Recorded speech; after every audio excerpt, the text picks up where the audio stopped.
और अब खबर पश्चिम बंगाल से, जहां ईडी ने बड़ी कार्रवाई करते हुए टीएमसी के 3 बैंक खातों को फ्रीज कर दिया है। इन खातों में जमा करीब 440 करोड़ रुपए से ज्यादा की राशि को ब्लॉक कर दिया गया है। आरोप है कि पार्टी फंड के करोड़ों रुपए का इस्तेमाल लग्जरी प्राइवेट जेट और हेलीकॉप्टर खरीदने और मनी लॉन्ड्रिंग के लिए किया गया।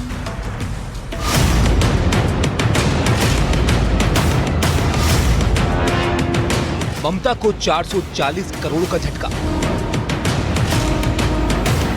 टीएमसी के खाते फ्रीज, ईडी का कड़ा एक्शन। ईडी ने पीएमएलए के तहत कार्रवाई करते हुए तृणमूल कांग्रेस के 440 करोड़ रुपए के बैंक खाते फ्रीज कर दिए। ये राशि पार्टी के 3 निजी बैंक खातों में जमा थी। ईडी की जांच में टीएमसी के वित्तीय लेन देन को लेकर कई चौंकाने वाले खुलासे हुए हैं। जांच के मुताबिक टीएमसी के खातों से करीब 160 करोड़ रुपए एविएशन सेक्टर की company Carewell aviation India private limited और उसकी सहयोगी इकाइयों को ट्रांसफर किए गए। ये लेन देन अप्रैल 2023 से जून 2026 के बीच हुआ। इस भारी भरकम राशि में से 112 करोड़ रुपए का इस्तेमाल एक एम्ब्रियर लेगेसी 600 बिजनेस जेट और एक अगस्ता वेस्टलैंड 109 एसपी हेलीकॉप्टर खरीदने के लिए किया गया। इसके अलावा साल 2023 में केमन आइलैंड की एक इकाई से $17 लाख का लोन भी लिया गया। ईडी का आरोप है कि पार्टी के पैसे से खरीदे गए इन विमानों को वापस टीएमसी को ही किराए पर देने की एक फर्जी व्यवस्था तैयार की गई थी। इस रेंटल मैकेनिज्म के जरिए काले धन को सफेद करने यानी मनी लॉन्ड्रिंग का खेल चल रहा था और इन विमानों का इस्तेमाल मुख्य रूप से पार्टी के शीर्ष नेता करते थे। ईडी की टीमों ने कोलकाता और उसके आसपास केयरवेल ग्रुप से जुड़े 5 अलग-अलग ठिकानों पर ताबड़तोड़ छापेमारी की। इस दौरान जब्त किए गए डिजिटल दस्तावेजों और बैंक रिकॉर्ड्स के आधार पर ही खातों को फ्रीज करने का ये कदम उठाया गया है। ईडी के इस एक्शन के बाद बीजेपी ने टीएमसी पर कड़ा प्रहार करते हुए कहा कि ममता दीदी चप्पल पहनने की सादगी दिखाती थी, लेकिन अब देखो किस तरह से खुलासे सामने आ रहे हैं। ये वो तो पार्टी फंड जमा किया 460 करोड़ के करीब ईडी ने सीज भी किया है, अटैच किया है। और लग्जरी एयरक्राफ्ट के लिए दीदी कहाँ सादगी दिखाती थी, चप्पल पहन के चलती, हवाई चप्पल, और लग्जरी एयरक्राफ्ट को भी हायर करती थी। वहीं शिवसेना यूबीटी के नेता संजय राउत ने इस कार्रवाई की निंदा करते हुए कहा कि पहले बीजेपी के बैंक खाते फ्रीज होने चाहिए। सबसे पहले अकाउंट अगर फ्रीज करना है, इंक्वायरी करनी है, तो बीजेपी का अकाउंट की इंक्वायरी करनी चाहिए। एकनाथ शिंदे का अकाउंट की फ्रीज करनी चाहिए, लेकिन तृणमूल कांग्रेस का अकाउंट के ऊपर इंक्वायरी हो रही है, ये गलती है। फिलहाल 440 करोड़ के बैंक खातों का फ्रीज होना ममता बनर्जी के राजनीतिक सफर की सबसे कठिन अग्नि परीक्षाओं में से एक। अब देखना ये होगा कि क्या टीएमसी इन वित्तीय लेन देनों का कानूनी और तार्किक जवाब दे पाती है या फिर जांच की ये आंच सत्ता के शीर्ष गलियारों को अपनी जद में लेगी। Bureau report, NDTV India.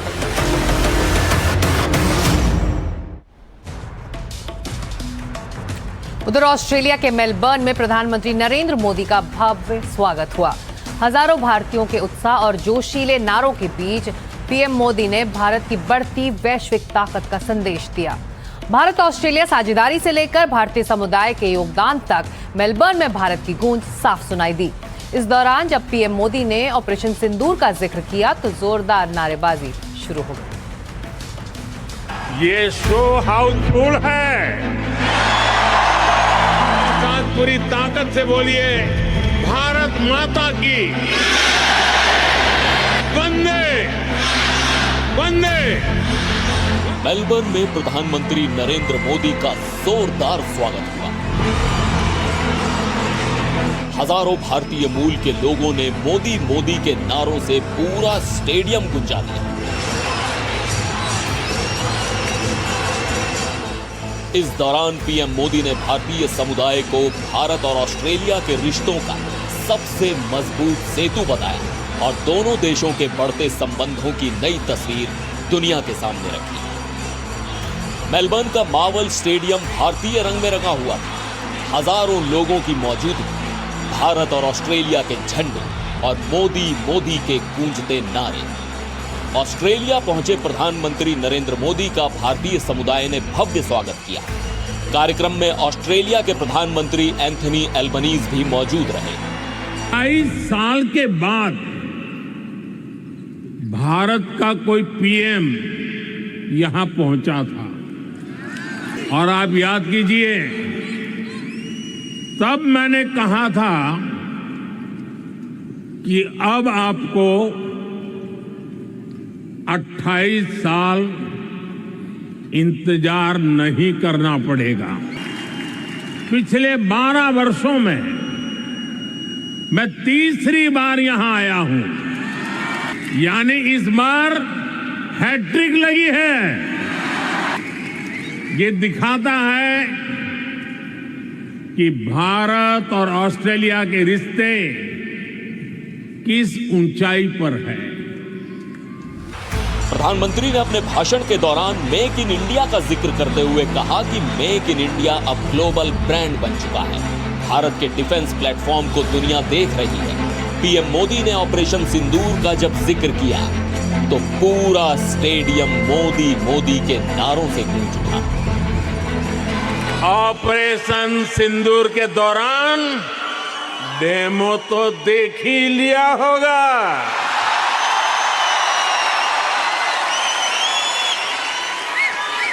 धमाके आतंकियों के अड्डों पर हो रहे थे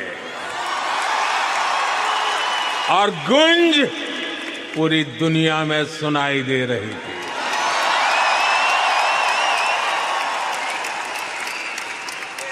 टेरर कैंप पर इस करारे प्रहार से आपको गर्व हुआ कि नहीं हुआ? हुआ कि नहीं हुआ?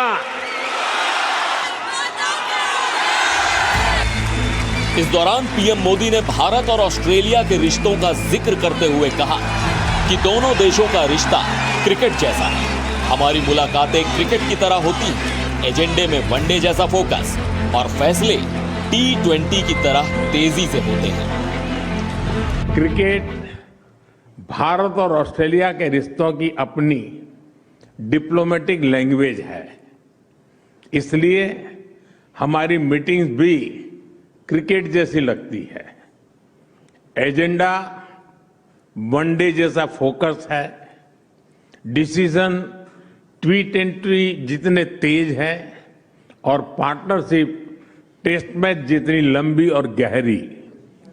आने वाले वर्षों में दोनों देशों में ओलंपिक्स और कॉमनवेल्थ गेम्स जैसे बड़े स्पोर्टिंग इवेंट्स आयोजित किए जाएंगे। इससे हमारा खेल सहयोग तो बढ़ेगा ही, स्पोर्ट्स इंफ्रास्ट्रक्चर में निवेश की भी अनेक संभावनाएं बनेगी। पीएम मोदी के ऑस्ट्रेलिया दौरे में कई अहम समझौते भी हुए, जिनमें खासतौर से रक्षा, व्यापार, ऊर्जा और स्पेस क्षेत्र में समझौते।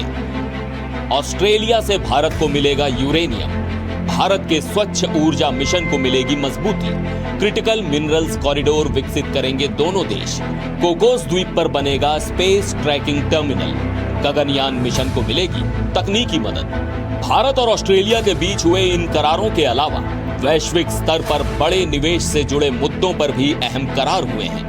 जाहिर है, भारत और ऑस्ट्रेलिया की साझेदारी के साथ साथ ऑस्ट्रेलिया में बसे भारतीयों के बीच प्रधानमंत्री नरेंद्र मोदी की मौजूदगी ने यह साबित कर दिया है कि भारतीयों की पहचान उनकी संस्कृति से है। Bureau report, NDTV India.